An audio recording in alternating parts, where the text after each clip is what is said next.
Hello friends, good morning. Once again you are welcome to our YouTube channel Everlasting Learning.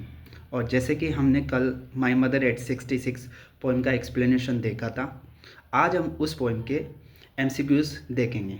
One by one करते हुए हम सारे MCQs को solve करेंगे जो आपके आने वाले एग्जामिनेशंस पे ज़रूर दिखाई देंगे, जैसे सेकेंड ग्रेड का एग्जामिनेशंस हो या फिर 12th का एग्जामिनेशन हो, उसमें भी आपको दिखाई देंगे।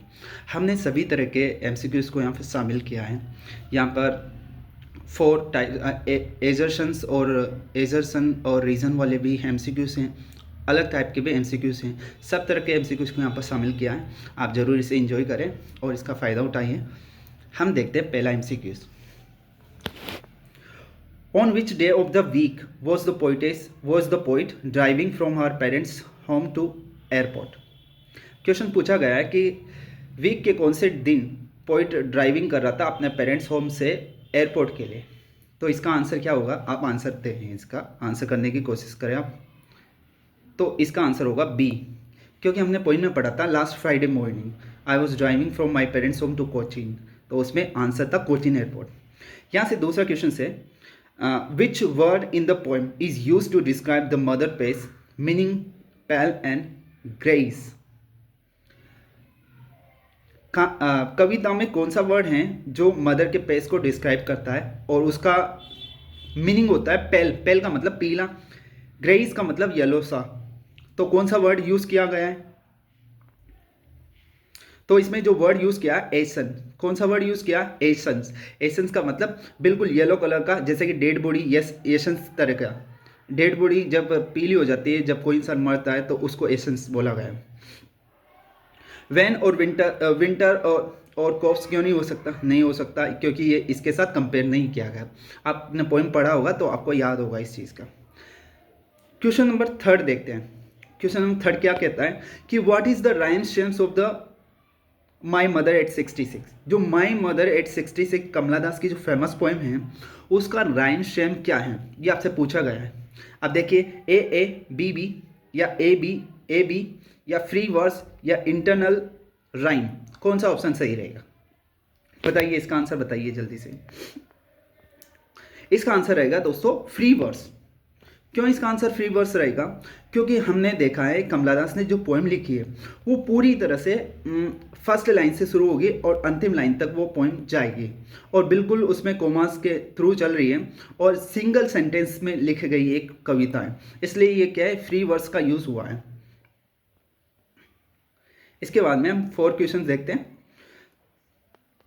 कि what does the late winter's moons metaphorically represent the regarding the mother life. कौन सा मतलब जो लेट विंटर्स मून है वो मेटाफोरिकली किसको, मदर्स की लाइफ को रिगार्डिंग रिप्रेजेंट करता है? तो बिगनिंग ऑफ जो लेट विंटर्स मून है वो किस चीज़ को रिप्रेजेंट करता है मेटाफोरिकली मदर्स की लाइफ के संबंध में? तो आपको बताना है इसका आंसर। अब इसका पहला ऑप्शन से beginning of a new journey, पहला ऑप्शन है कि नई जर्नी की शुरुआत। दूसरा है calmness of an old age, old age की कामनेस मतलब ओल्ड एज की जो शांति। Final stage of the life का फाइनल स्टेज बताता है। और फोर्थ ऑप्शन है हर मदर्स कोल्ड पर्सनैलिटी, तो ये बताता है फाइनल स्टेज ऑफ लाइफ को बताता है, मदर की फाइनल स्टेज ऑफ लाइफ को बताता है। ऐसा क्यों है? तो आपको दोस्तों आपको पता होगा जो विंटर जो सीज़न होता है वो जनरली लास्ट सीज़न माना जाता है। उसी तरह से जो मदर की जो लाइफ स्पेन बताया गया, मदर की जो लास्ट स्टेज बताए गए, उसको विंटर्स मून से कंपेयर किया गया है। नेक्स्ट क्वेश्चन देखते हैं, क्वेश्चन नंबर 5 कि what specific realisations caused the poet pain. कौन सा स्पेसिफिक रियलाइजेशन है या कौन सी विशेष अनुभूति हैं जो पोइट को पेन रियलाइज करवाती है या पोइट के पेन का कारण बनती है? यहाँ से देखिए heavy traffic on the way to coaching, नहीं। फिर दूसरा देखिए realising her mother was as old as she looked. फिर थर्ड वाला है forgetting her passport at home and the physical ache in her own body. तो कौन सा ऑप्शन इसमें सही रहेगा, आप इसको आंसर करें। तो इसका आंसर जो सही रहेगा दोस्तों वो बी रहेगा, क्योंकि इसमें बोला गया है कि realising her mother was as old as she looked, वास्तव में उसकी माँ इतनी वृद्ध दिखाई दे रही थी जितनी कि वो थी वास्तव में, तो इसलिए इसका आंसर बी रहेगा। क्वेश्चन नंबर 6 पे ध्यान दें कि which poetic device is used in the phrase trees representing trees sprinting जो फ्रेज है उसमें कौन सा पोएटिक डिवाइस यूज हुआ है। तो ट्रीज स्प्रिंटिंग, ट्रीज को दौड़ते हुए बताया गया, तो यहाँ पर दोस्तों यहाँ पर पर्सोनिफिकेशंस का यूज हुआ है, क्योंकि ट्रीज बेसिकली दौड़ते नहीं है, ट्रीज तो अपनी जगह पर ही स्थिर रहते हैं, इसलिए स्प्रिंटिंग का मतलब क्या होता है, रनिंग। स्प्रिंटिंग का मतलब क्या होता है, रनिंग होता है। स्प्रिंटिंग का मतलब क्या होता है, रनिंग। फिर आगे नेक्स्ट देखिए कि how does the poet describes her mother physical state as she dozes in the car. Poet किस तरह से अपने मदर की जो फिजिकल स्टेट है उसे डिस्क्राइब करता है एज डाउज। डाउज का मतलब होता है झपकियाँ लेना, कार में झपकियाँ लेते हैं उस तरह से डिस्क्राइब करता है। जैसे कि पहला ऑप्शन देखिए कि आईज वाइड एंड अलर्ट, आंखें बताई जाती है कि वाइड हैं, खुली हुई है, अलर्ट हैं। बी ऑप्शन बताया जाता है कि माउथ किस तरह से ओपन है, यह बताया जाता है। सी ऑप्शन है smiling in her sleep, mother smiling करती रहती है, वो मुस्कुराती रहती है नींद में ही। या होल्डिंग द पोइट्स हैंड, या वो होल्डिंग करते रहते हैं, पोइटेस का हाथ थामे हुए हैं, तो ओपन माउथ है या माउथ ओपन, ये वाला ऑप्शन बी ऑप्शन सही रहेगा दोस्तों इनमें। नेक्स्ट देखिए कि what are the merry children described as doing as they leave their homes. और मैरी चिल्ड्रन जो प्रसन्न बच्चे, खुशमिजाज बच्चे, वो क्या करते हुए अपने घर को छोड़ते हुए नजर आते हैं, किस तरह से उनको दिखाया गया कि वो घर को छोड़ते हुए क्या घर को छोड़ते समय वो क्या करते हुए नजर आते हैं। तो यहां से देखें स्प्रिंटिंग थ्रू द पार्क, वो पार्क में से दौड़ते हुए नजर आते हैं। स्प्लिंग आउट मतलब वो एकदम से स्प्लिंग आउट, जैसे कि लिक्विड वगैरह का कोई भी कंटेनर में अगर लिक्विड है और वो ज़्यादा हो जाता है तो बाहर निकलने लग जाता है या बाहर बहने लग जाता है, उस तरह से स्प्लिन आउट करते हुए दिखाई देते हैं। या वेविंग द गुड बाय, या गुड बाय कहते हुए दिखाई देते हैं। या वॉकिंग टू स्कूल, या स्कूल की तरफ दौड़ते हुए नजर आता है। किस तरह से बच्चे दिखाए गए, तो स्प्लिंग आउट से कंपेयर किया गया। नेक्स्ट क्वेश्चन देखिए, नेक्स्ट क्वेश्चन है कि what were the poet exact parting word to her mother. जो पोइटेस के जो पार्टिंग वर्ड थे, जुदाई के जो शब्द थे, वो उसकी मदर को क्या शब्द बोले थे। Good bye mother, I will call you soon, या take care of your self, see you soon amma. तो कौन सा वर्ड था, तो ये डी ऑप्शन इसमें करेक्ट रहेगा, क्योंकि उसने बोला था लास्ट में कि सी यू सून अम्मा, वापस फिर से मिलेंगे अम्मा, इस तरह से उसने वर्ड बोले थे। और क्वेश्चन नंबर 10 देखिए कि which word best describe which word best describes the poet's primary internal conflict in the poem। कौन सा वर्ड है जो डिस्क्राइब करता है पोइट का प्राइमरी इंटरनल कॉन्फ्लिक्ट। प्राइमरी यानी मुख्य, इंटरनल मतलब आंतरिक, और कॉन्फ्लिक्ट यानी संघर्ष को दर्शाता है। तो कौन सी चीज़ है जो पोएम में दर्शाती हैं, तो इसमें जो आंसर रहेगा एंगर। पोइटेस कभी भी एंगर दिखाई नहीं देते कविता के दौरान, वो कभी भी गुस्सा नहीं करते। हेल्पलेसनेस, या वो बिल्कुल असहाय दिखाई देती है। आपको वो असहाय इसलिए दिखाई देती है क्योंकि उसे लगता है कि उसकी माँ की डेथ हो सकती है, वो अंतिम पड़ाव पे आ चुके हैं, तो कभी भी माँ को खोने का दुख, और उस स्थिति में वो कुछ नहीं कर सकते क्योंकि भाग्य को बदला नहीं जा सकता, इसलिए यहाँ पर आ रहा है हेल्पलेसनेस। फिर नेक्स्ट देखिए which word best describe the poets primary internal conflict in the poem. ये सेम ही क्वेश्चन से वापस से रिपीट हो गया, तो इसका आंसर क्या रहेगा, हेल्पलेसनेस। और नेक्स्ट क्वेश्चन देखिए कि why did the poet put that thought away and look out the window. Poet क्यों बाहर की तरफ, पोइट उस विचार को क्यों दूर कर देता है और विंडो से बाहर की तरफ क्यों देखता है।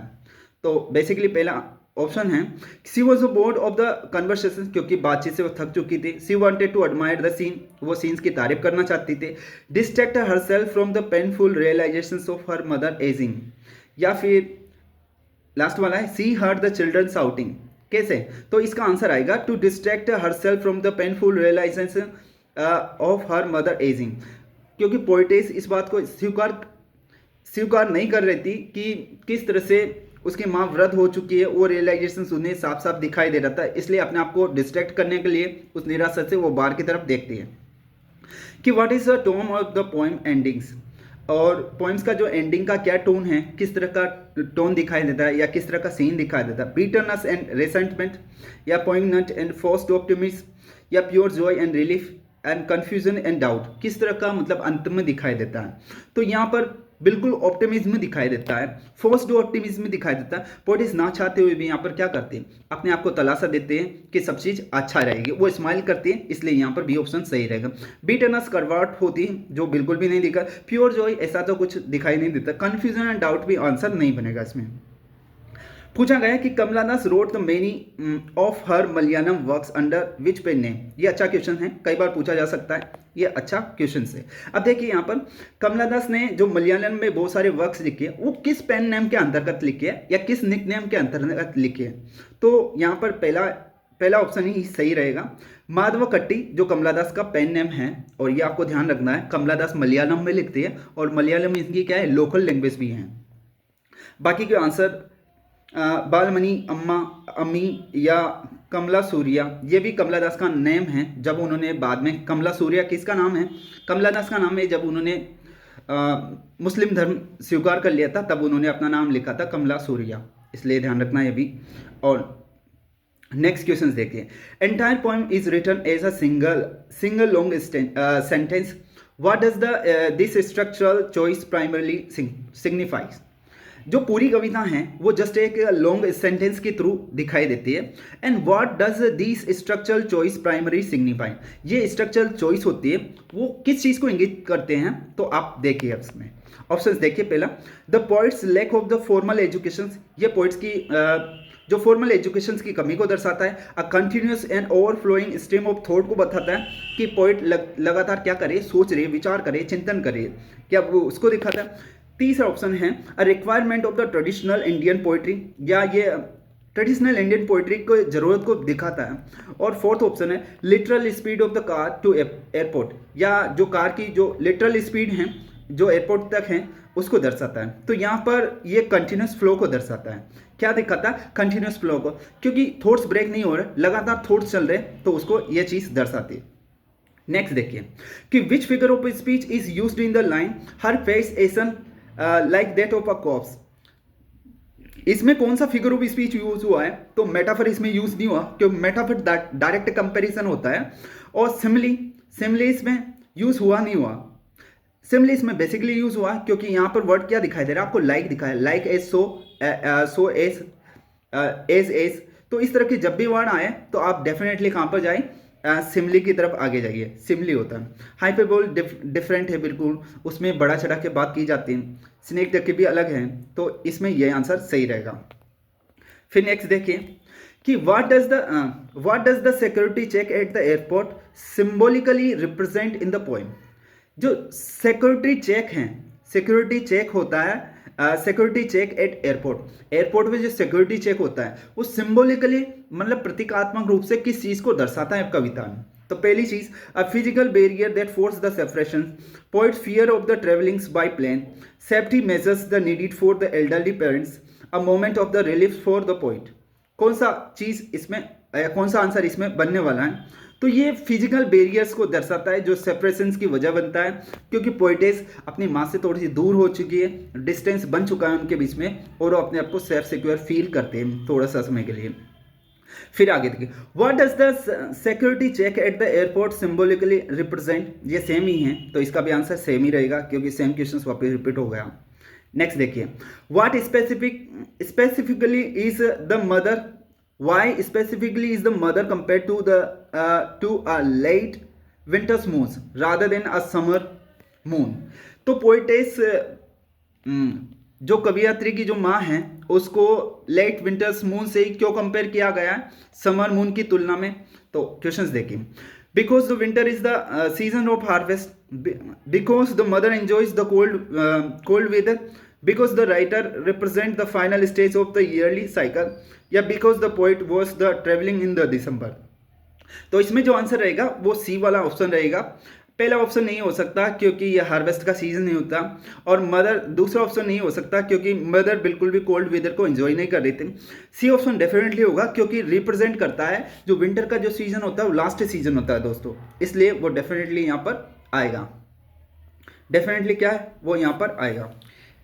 अब नेक्स्ट क्वेश्चन देखते हैं, जो हमारा क्वेश्चन नंबर 19 है कि what is the most likely person the poet repeat the word smile 3 times at the end.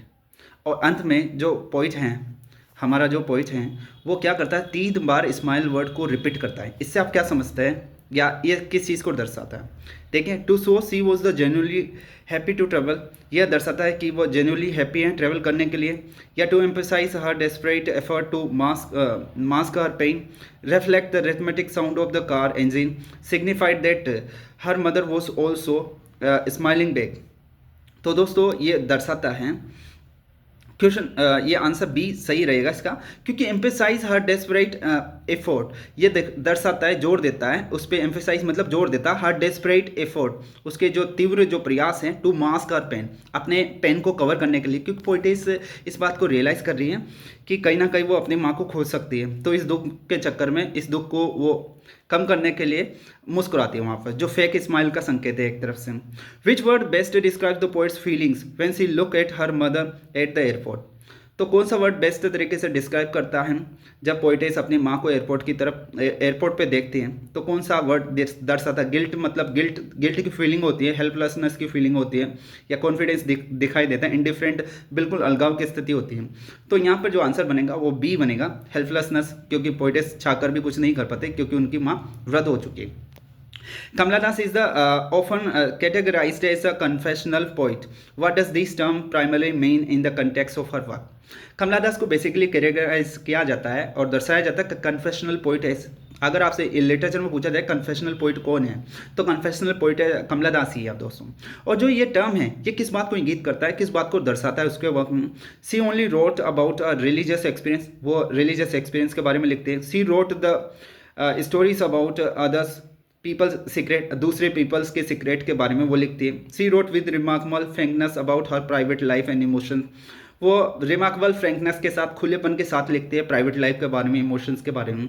C wrote exclusively in Malayalam to hide her meaning, वो मलयालम में पूरी तरह से लिखती है, खुल के लिखती है अपनी मीनिंग को छुपाने के लिए। तो इसका जो आंसर होगा वो सी ऑप्शन सही रहेगा, क्योंकि वो क्या करते हैं, फ्रैंकनेस के साथ अपने प्राइवेट लाइफ के, क्योंकि आप समझे महिलाओं के बारे में काफ़ी कुछ कमला दास ने लिखा है, इसलिए ये आंसर सही रहेगा। इमोशंस वगैरह, प्राइवेट लाइफ खूब लिखी है कमला दास ने। The poet describes the children spilling out of their homes. What is the underlying metaphor in the word spilling? Spilling word से आप क्या समझ रहे हैं, या कौन सा इसमें मेटाफर है? Comparing the movement of the children to a fast moving car, comparing the energy and spontaneity of the children to the liquid in a container, suggesting that the children are the falling down, implying that the home are the too small for family. तो इसका जो answer बनेगा वो बनेगा B वो options. B option कैसे बनेगा? क्योंकि कंपेयरिंग, यहाँ पर कंपेयर किया जा रहा है बच्चों की एनर्जी को, जो बच्चों की जो एनर्जी है, स्पॉन्टेनिटी है, जो उनका जोश है, उसको कंपेयर किया जा रहा है एक लिक्विड, जो लिक्विड होता है कंटेनर में, वो जब ज़्यादा भर जाता है तो किस तरह से बाहर निकलने लगता है, वैसे बच्चे भी एनर्जी से भरे हुए हैं और वो घरों से बाहर दौड़ते हुए नजर आ रहे हैं। इसलिए ऑप्शन सही रहेगा, बाकी का ऑप्शन अलग है, बिल्कुल डिफरेंट है। नेक्स्ट देखिए कि why does the late winter's moon serve as a appropriate symbol for the mother's face. कि लेट विंटर मून किस तरह से सर्व करता है एप्रोप्रिएट सिंबल्स के लिए, एक प्रतीकात्मक सिंबल के लिए, मदर के फेस के लिए। Because it is a bright and guiding, ये ब्राइट एंड गाइडिंग है। Because it is often obscured by fog mist and losing its radiant. Because the winter is the poet's favour season. Because the moon represent the poet's on future. तो इसमें जो answer बनेगा दोस्तों वो option B बनेगा। क्यों option B बनेगा? क्योंकि जो लेट विंटर्स हैं, जो लास्ट पार्ट हैं सीजन्स का, और सीजन का लास्ट पार्ट है लास्ट सीजन जिसको हम बोलते हैं, तो ये किससे दर्शाया जाता है? विंटर के दौरान फॉग्स काफ़ी ज़्यादा दिखा जाता है, मिस्ट दिखा जाता है, लूजिंग द इट्स रेडियंट, और विंटर में सारा रेडियंस हम खो देते हैं और बिल्कुल धुंधली सी दिखा देते हैं। वैसे माँ की जिंदगी भी क्या हो सकती है, धुंधली हो चुकी है विंटर्स की तरह। देखिए नेक्स्ट क्वेश्चन देखते हैं। The point ends with Ellipsis and what does this punctuations mark mostly likely represent. जो पॉइंट की जो अंत होता है, पॉइंट की जो समाप्ति होती है, इलिप्सिस के साथ हो जाती है। ये डॉट डॉट डॉट लगता है, इलिप्सिस के साथ समाप्त हो जाते हैं। ये पंक्चुएशंस मार्क्स क्या दर्शाता है, किस चीज़ को रिप्रेजेंट करता है? तो पहले ऑप्शन देखिए। The poet hope that the journey will never end, the literal sound of the airplanes taking off, the lingering pain and continuous nature of the poet's thought a mistake made by the printer. तो इसमें जो answer बनेगा वो कौन सा answer बनेगा, आप answer करें।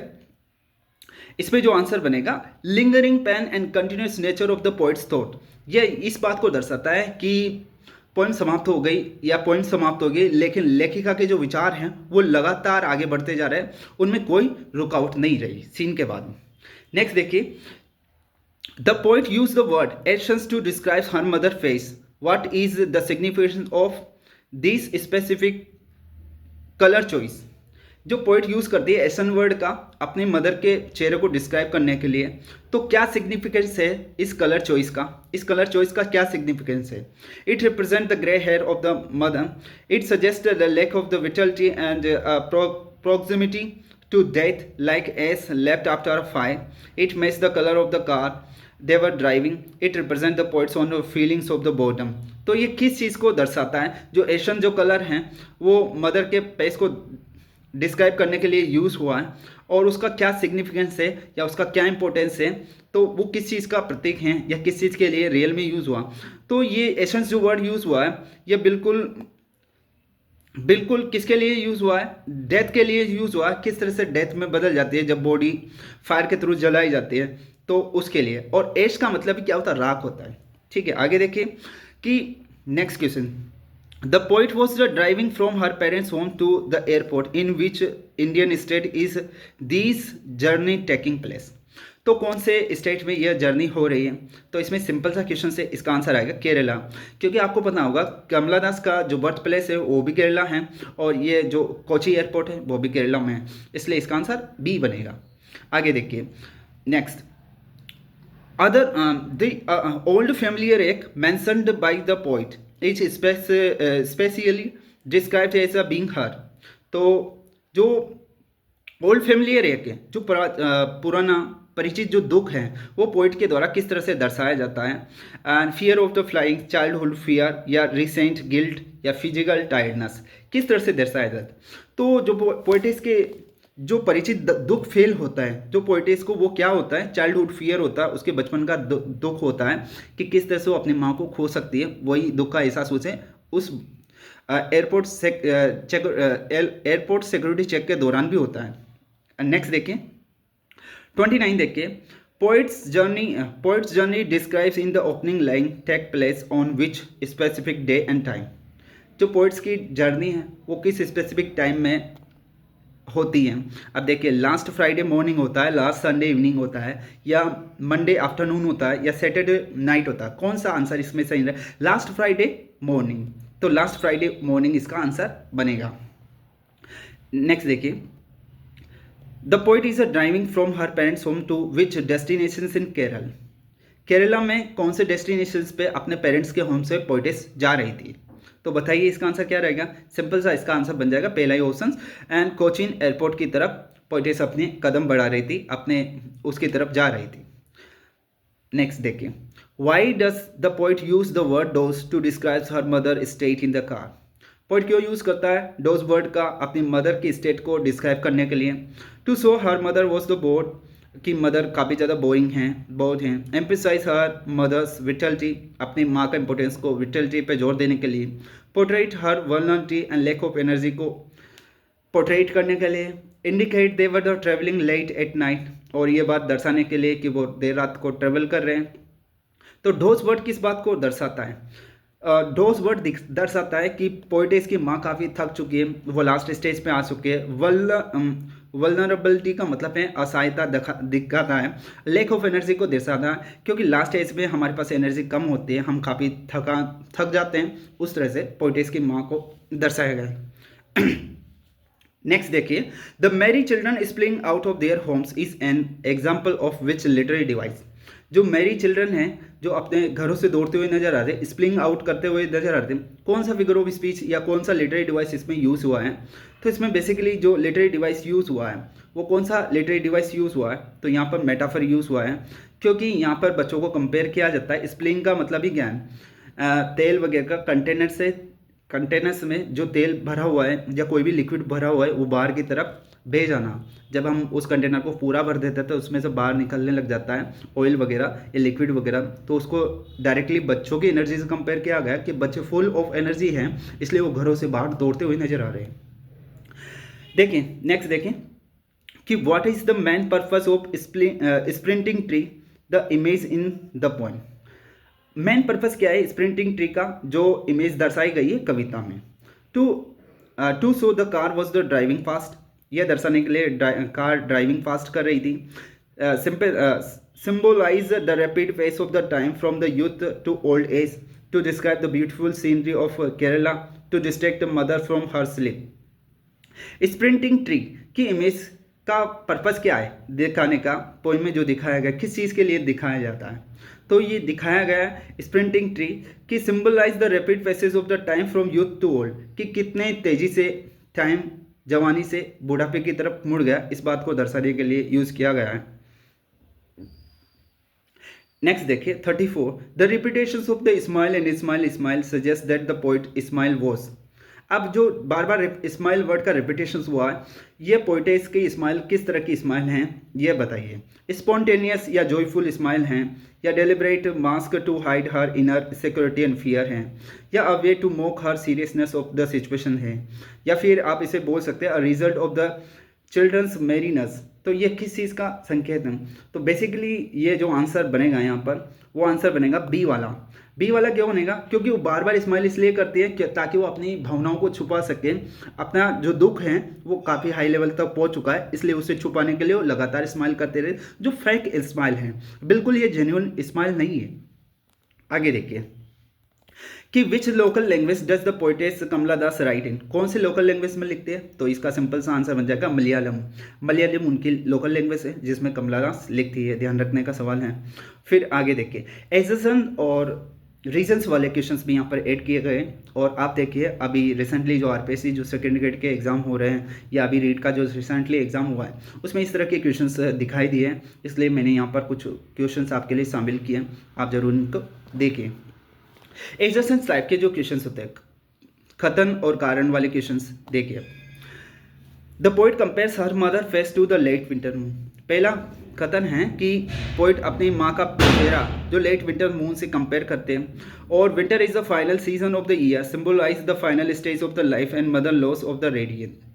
तो कथन और कारण, अब कथन, अब ऑप्शंस देखिए, both A and B are the true and A R is the correct explanation of A, both A and R true but R is not the correct explanation of A, assertion A is true but reasons is a false, assertions A is false but reasons is a true।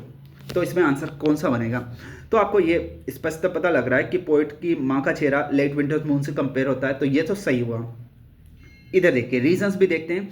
Winter moon को बताया गया, जो winter season है वो last वाला season है, symbolize करता है final stage of the life को, और loss of the mother's loss of radiance को यह दर्शाता है, तो ये भी सही हुआ। कथन कारण दोनों सही हो गए, और ये इसको एक्सप्लेन भी करता है, तो यहाँ पर आंसर बन जाएगा कि both A are true and R is the correct explanation of A. इस तरह से ये आंसर सही बन जाएगा। तो इसमें इस तरह के क्वेश्चंस में बेसिकली टाइम ज़्यादा लगता है, लेकिन फिर भी दोस्तों इस तरह के क्वेश्चंस को भी हम प्रैक्टिस करेंगे, क्योंकि इस तरह के क्वेश्चंस पे आपको दिखाई दे सकते हैं एग्जाम में। एजेशन देखिए, एजेशन से the poem is written as a single continuous sentence punctuated by commas. Reasons देखिए, this structure reflects the poet's breathless anxiety and flow of intervening and emotions। तो ये पहला वाला कथन क्या हो जाता है, सही हो जाता है। देखिए क्योंकि पोएम एक ही सिंगल स्टेंजा में, कंटिन्यूस स्टेंजा में लिखी गई है, और पंचुएशन माँ कोमा का यूज होता है, तो बिल्कुल यह सही है। रीजंस भी सही है क्या, ये भी चेक कर लेते हैं। दिस स्ट्रक्चर्स रिफ्लेक्ट, ये स्ट्रक्चर्स इस बात को दर्शाता है कि पोइट्स की जो ब्रेथलेस एंग्जाइटी है, उनकी लगातार जो एंग्जाइटी है, जो चिंता है, वो लगातार बढ़ती रहती है। फ्लो बताता है ये उनके इमोशंस का, इमोशनल का कंटिन्यूस फ्लो बताता है, तो बिल्कुल ये दोनों सही हो जाते हैं। तो इसमें आंसर क्या, कौन सा आंसर सही रहेगा, ये वाला सही है, और ये रीजंस भी बता रहा है, तो इसमें बेसिकली जो आंसर होगा वो बी होगा। बी क्यों होगा कि ए और बी ट्रू हैं, और आर करेक्ट है, एक्सप्लेनेशन भी है का, इसलिए ये आंसर सही हो जाएगा। नेक्स्ट देखिए, the poet looks at the young trees sprinting and merry children's out out the window. देखती है, ये देखिए इसको, जो पोइट हैं यंग ट्रीज की तरफ देखती है और मेरी चिल्ड्रंस की तरफ, विंडो की तरफ, तो ये भी सही है। दूसरा इसका रीजन देखिए, she wanted to distract her self from the painful thought of her mother's ageing. सही है, तो ये दोनों वापस से क्या हो जाएंगे, सही हो जाएंगे। तो ए एंड आर ट्रू हैं और R is the correct explanation of A, तो ये ऑप्शन इसका भी क्या हो जाएगा, सही हो जाएगा। नेक्स्ट देखिए, क्वेश्चन नंबर 39 देखिए, एजरसन बोला गया है कि poet fails her familiar ache at the airport security check. Airport security check में कवयित्री को अपना पुराना परिचित दुख का एहसास होता है। The ache refers to physical exhaustions caused by the long drive to Cochin, और ये वाला है। तो आप समझिए, ये पहला ऑप्शन तो एजरसन तो क्या होगा, सही है, क्योंकि उसको पुराना परिचित दुख जो उसे एहसास होता है एयरपोर्ट सिक्योरिटी चेक के दौरान, वो क्या होता है कि वो अपनी माँ को खो सकती है। लेकिन जो रीजंस दिया गया वो रीजंस बिल्कुल भी अच्छा नहीं है और रॉन्ग रीज़न है, क्योंकि ये लॉन्ग ड्राइव के दौरान की वजह से नहीं होता, जो फिजिकल थकान की वजह से नहीं होता परिचित दुख, तो इसलिए ये वाला ऑप्शंस गलत हैं, जो रीजंस गलत हैं। तो पहला वाला देखिए, पहला वाला क्या है, सही है, but the reasons is false. लेकिन रीजंस क्या है, फॉल्स है, तो हम बी ऑप्शन पे जाएंगे, बी ऑप्शन हमारा करेक्ट हो जाएगा। क्वेश्चन नंबर 40 देखिए, the mother face is described as essence like that of a corpse. और मदर के चेहरे को डिस्क्राइब किया गया जैसे कि एक डेड बॉडी के पीला पड़ जाते, एसेंस हो जाते, उस तरह से। Mother was suffering from a sudden and life threatening medical emergency during the drive. Mother कैसी दिखाई दे रही है, मदर दिखाई दे रही है वो सफरिंग कर रही है, life long threatening and medical emergency, तो बिल्कुल पहला वाला ऑप्शन सही है।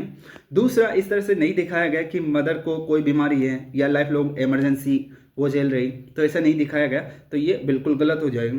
तो यहाँ पर भी ऑप्शन क्या हो जाएगा, ए तो सही हो जाएगा और बी क्या हो जाएगा, रॉन्ग हो जाएगा। तो यहाँ से देखें, ए तो सही है बट रीजंस क्या है, गलत है, रीजंस गलत है, तो ये आंसर इसका सही हो जाएगा। नेक्स्ट देखिए, एजर्सन्स देखिए, repetitions of the word smile at the end of the poem is ironic, ये आयरॉनिक है। और दूसरा देखिए, the poet was actually feelings the intense grief and fear of the losing her mother.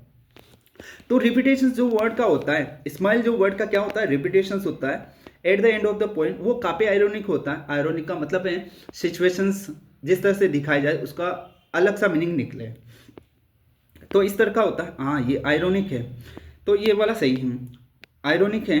क्यों आयरॉनिक है, क्योंकि वो स्माइल तो करते हैं बट स्माइल रियल में नहीं करे, वो अपनी फीलिंग्स को छुपाने के लिए करते हैं, तो ये बिल्कुल क्या है, आयरॉनिक है। दूसरी चीज, the poet was actually feeling the intense grief, और पोइट क्या होते हैं, actually feeling the intense grief and fear of the losing our mother, तो ये भी सही है और ये करेक्ट एक्सप्लेनेशन भी है। तो इस तरह से यहाँ पर जो आंसर होगा हमारा वो क्या होगा, ए बी और ट्रू है और आर इसका करेक्ट एक्सप्लेनेशन भी है, तो इस तरह से ये सही हो जाएगा। नेक्स्ट देखिए, एजर्सन बोला गया कि trees sprinting represent the fast face of the time. जो ट्रीज स्प्रिंटिंग दिखाता है कि fast face of the lime, जो लाइफ का टाइम है, जो हमारा टाइम है वो लगातार आगे बढ़ रहा है, इस बात को दर्शाता है। और दूसरी चीज़ है, they stand in the sharp contact with the mother static dosing state, they stand in the sharp contrast को दर्शाता है। तो ये वाला सही पॉइंट है, क्योंकि ट्रीज को दर्शाया गया है कि वो लाइफ को लगातार आगे बढ़ रही इस चीज़ से, तो ये बिल्कुल सही आंसर है, ये करेक्ट हो जाता है हमारा, क्या हो जाता है, करेक्ट होता है। अब रीजंस भी देखिए, रीजन करेक्ट है क्या, रीजंस भी ऑफकोर्स करेक्ट है, क्योंकि कॉन्ट्रास्ट को दर्शाता है, क्योंकि पोइटिस की माँ की लाइफ क्या हो सकती है, डोज हो चुकी है, स्टैटिक हो चुकी है, जबकि लाइफ का रिप्रेजेंटेशन वैसा ही चल रहा है, लाइफ लगातार आगे बढ़ रही है, लेकिन पोइट की माँ की लाइफ ठहर चुकी है, तो बिल्कुल कॉन्ट्रास्ट भी दिखाता है। और ये क्या है, इसका भी आंसर क्या हो जाएगा, ये वाला आंसर सही रहेगा, ये option number C, option number C, क्योंकि दोनों क्या है, सही हैं। दोनों सही होने के बाद आर किसका, एक्सप्लेनेशन से ए का। नेक्स्ट देखिए, the drive was from the parents poets parents home to Cochin airport. जो ड्राइव हैं वो कहाँ से होते हैं, पोइट्स के पेरेंट्स होम से कोचीन एयरपोर्ट तक की ड्राइव होती है, और ये सही है, ऑफकोर्स ये सही है। और फिर यहाँ से देखिए, the poet was catching a fight to returns her own oh, ये नहीं है, क्योंकि पोइट क्या नहीं कर रही थी, catching a fight to return her home, बिल्कुल नहीं। तो पोइट इस तरह से नहीं दिखाया गया कि पोइट वहाँ पर कोई फ्लाइट ले रही थी ताकि वो अपना घर लौट सके, तो बिल्कुल ये सही नहीं है। लेकिन फिर भी हम इसका ऑप्शन, ये सही ऑप्शन रहेगा, ए सही है, but reasons is false. Next देखिए, as a sons the mother is described as wan and pale, मदर को दर्शाया गया कि वो वैन हो चुकी है और पेल यानी पीला हो चुकी है। These word highlight her lack of the strength and vitality in old age, और ये वर्ड क्या दिखाते हैं कि उसकी लैक ऑफ स्ट्रेंथ को दिखाते हैं कि उसमें कितनी सी एनर्जी रह गई, कितनी कम एनर्जी है, and vitality in old age, और क्या दिखाते हैं, विटलिटी दिखाते हैं, विटलिटी इन ओल्ड एज की कमी को दर्शाता है ये। देखिए एजर्सेंस, अब इसमें जो पहला ऑप्शन से कि उसकी माँ को दर्शाया गया, तो ये बिल्कुल सही है, एजर्सन सही है। अब रीजंस भी चेक कर लेते हैं कि दीज वर्ड हाईलाइट, और ये वर्ड किसको हाईलाइट करते हैं, किस वर्ड को दर्शाते हैं, लैक ऑफ स्ट्रेंथ को दर्शाते हैं, विटलिटी इन लाइफ को दर्शाते हैं, ऑफकोर्स ये सही है। तो ये करेक्ट एक्सप्लेनेशन होगा, तो ये सी ऑप्शन इसका भी सही रहेगा, क्योंकि बी, ए और आर दोनों ट्रू भी हैं, और आर ए का करेक्ट एक्सप्लेनेशन भी है, तो इस तरह से ये वाला ऑप्शन हमारा सही हो जाएगा। अब एजर्सेंस देखिए कि parting word see you soon about represent the poets genuine optimism, और रीजन है the poet was the trying to reassure herself against her own internal fear of separations. तो जो पोइट के जो पार्टिंग वर्ड हैं, जो जुदाई के जो शब्द है कि सी यू सून अम्मा, ये क्या जेन्युइन लव को दर्शाता है? नहीं, ये जेन्युइन लव को नहीं दर्शाता, क्योंकि वो अपने फीलिंग्स को छुपाने के लिए ऐसा कुछ बोल रही है जो जेन्युइन लव नहीं है। फिर आगे देखिए, poet was trying to reassure herself against her own the internal fear, अपने इंटरनल फियर को अपने साथ वो क्या करना चाहते हैं, रीअश्योर करना चाहती है, रीअश्योर करने की क्या कर रहे हैं, कोशिश कर रही है, इंटरनल फियर, क्योंकि पोइट्स के दिमाग में दिल में बहुत सारे विचार चल रहे हैं, तो उसको वो शांत करने के लिए अपने आप को तलाशा दे रही हैं, तो ये सही है। तो इसका जो रीजन एजर्सन से वो तो गलत हुआ, लेकिन रीज़न सही हुआ। तो अब देखिए यहाँ से ए तो क्या है, फॉल्स है, बट रीजन इज ट्रू, तो ये पहला ऑप्शन इसका सही हो जाएगा। नेक्स्ट देखिए, the poet refers to her fear as childhood fear, poet यहाँ पर रेफर करती है कि उसका जो फियर है वो चाइल्डहुड क्या है, फियर है। The fear of losing one's mother is a universal and primal anxiety that begins in early childhood, तो ये सही है कि चाइल्डहुड का जो फियर होता है वो हमेशा होता है, और ये भी सही है, तो ये दूसरा भी क्या हो जाएगा, सही हो जाएगा, क्योंकि इसी को एक्सप्लेन कर रहा है, क्योंकि हर बच्चा, हर किसी को अपने पेरेंट्स को खो जाने का डर बचपन से होता है, क्योंकि बचपन से बच्चा डरता है अपनी माँ से या पेरेंट्स से, पिताजी से दूर होने पर, तो इस तरह से दोनों सही हैं, तो ये दोनों सही हैं, तो ये आर इसका करेक्ट एक्सप्लेनेशन पे होगा, और ये सही है। नेक्स्ट देखिए, the poems ends on a note of complete hopelessness and despair, जो पोएम है वो एक कंप्लीट नोट्स के साथ, होपलेसनेस के साथ और डिस्पेयर के साथ क्या हो जाते हैं, अंत हो जाते हैं, समाप्त हो जाती है। The poet realize that her mother will definitely die before the she returns, नहीं, ऐसा तो पोइट नहीं रियलाइज़ करती कि उसकी माँ उसके लौटने से पहले मर जाएगी, ऐसा। और फिर ये भी देखिए, द पोइट्स एंड होपलेसनेस के साथ, तो दोनों ही क्या है, गलत है यहाँ पर, तो इसमें assertions is fall but reasons is false, तो ये वाला ऑप्शन इसमें सही रहेगा, क्योंकि दोनों ही क्या हो जाते हैं, गलत हो जाते हैं। नेक्स्ट देखें, the security check at the airport acted as a catalystic for the poet emotions, जो सिक्योरिटी चेक है जो एयरपोर्ट पे एक्ट करता है, वो कैसे एक्ट करता है, catalystic for the poet emotions के साथ एक्ट करता है। The poet was standing a few yards from her mothers after the security check, तो सिक्योरिटी चेक हैं जो एयरपोर्ट पे हैं, वो किस तरह से कैटलिस्ट की तरह वर्क करता है, कैटलिस्ट की तरह एक बचाने के तरीके की तरह वर्क करता है, जो बचाव का एक तरीका होता है, कैटलिस्ट होता है, उस तरह से वो पोइट के इमोशंस, दुख के लिए काम करता है, हाँ करता है, ये सही है। और दूसरी चीज़, रीजंस भी देखिए, द पोइट वॉज स्टैंडिंग, कुछ गज की दूरी पर पोइटेस खड़ी हुई थी, ये भी सही है। तो ये दोनों सही हो जाते हैं। और देखिए ये दोनों क्या हो जाते हैं, सही हो जाते हैं। अब ये एक्सप्लेनेशन है या नहीं है, तो दोनों तो सही है। एक्सप्लेनेशन देखिए, द पोइट वॉज स्टैंडिंग, और ये सिक्योरिटी चेक को दर्शाता है, तो बेसिकली ये क्या हो जाएगा, ये पहला ही ऑप्शन इसका सही हो जाएगा। नेक्स्ट देखिए, द एजर्सन यहाँ पर है, the poem is categorized as a personal monologue of the poets inner thoughts. Monologue क्या होता है, स्वयं की फीलिंग्स के बारे में लगातार बात करना और लगातार बात करते रहना, और इसे मोनोलॉग बोलते हैं। अपने आंतरिक फीलिंग्स के बारे में स्वयं ही साझा करते रहना, स्वयं ही जवाब देना, स्वयं ही क्वेश्चंस करना, और इस तरह से, तो उसे हम मोनोलॉग बोलता है। इस कविता में यही दिखाएगा, तो मोनोलॉग तो है ही सही, ये सही है। रीजंस देखिए, it records the uninterrupted stream of consciousness of poet's as she observe her mother. तो ये भी सही है, क्योंकि स्ट्रीम ऑफ कॉन्शियसनेस में क्या होता है, लगातार हमारे मन मस्तिष्क में जो विचार चलते हैं, हम उसे एज इट इज़ वैसे ही एक्सप्रेस करते चाहते हैं, और चाहे हम लिखे एक्सप्रेस करें या बोलते हुए एक्सप्रेस करें, तो इस तरह से इस पोइम में दिखाया गया। तो ये दोनों ही सही हैं, और ये एक्सप्लेनेशंस भी है इसका, क्योंकि क्योंकि इंटरनल मोनोलॉग का दूसरा नाम क्या है, स्ट्रीम ऑफ कॉन्शियसनेस, इसलिए ये आंसर इसका सही रहेगा।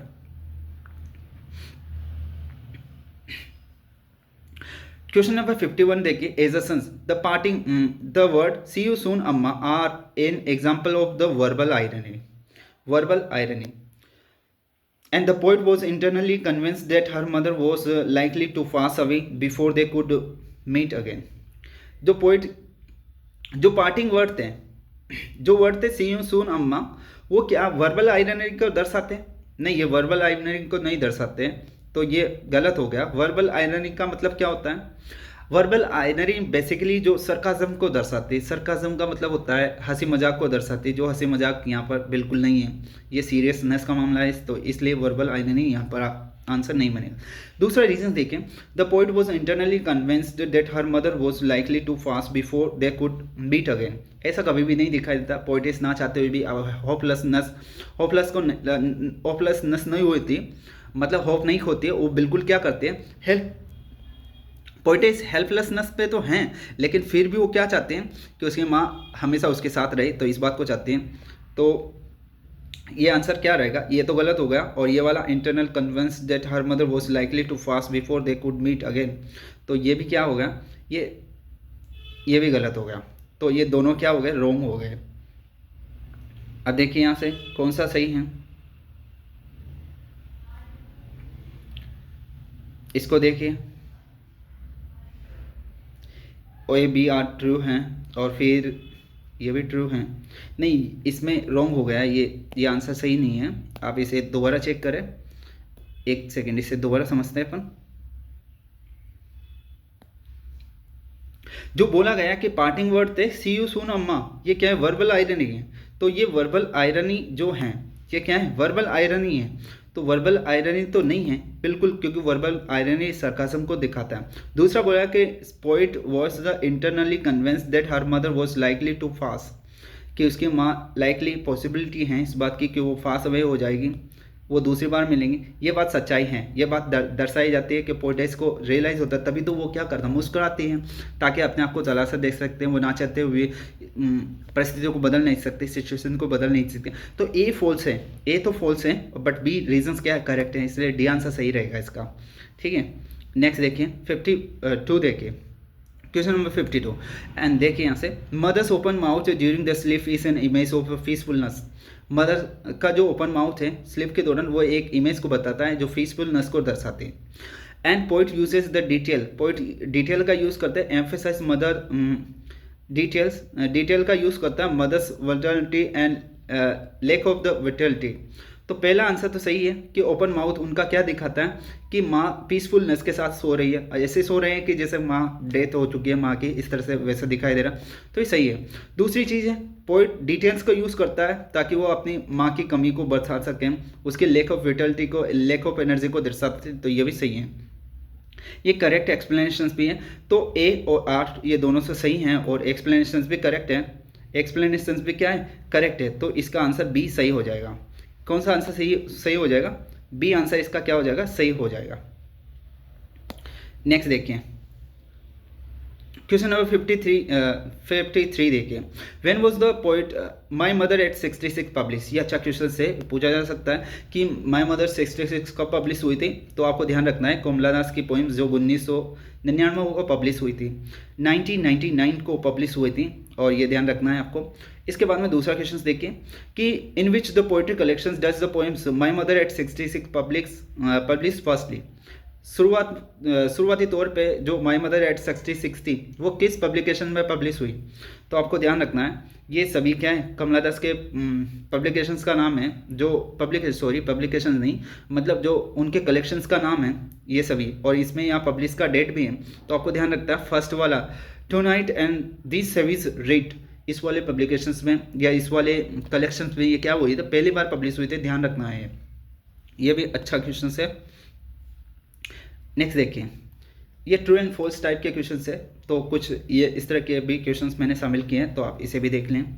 After the security check at the airport the poet stood just a few yards to look at her mother one last time. ये सही है कि एयरपोर्ट सिक्योरिटी चेक के दौरान पोइटेस वहाँ पर कुछ गज यार्ड्स कुछ गज की दूरी पर खड़ी हुई थी ताकि वो अपनी माँ को एक बार फिर से देख सके। ये बात सही है, तो ट्रू ये हो जाएगा।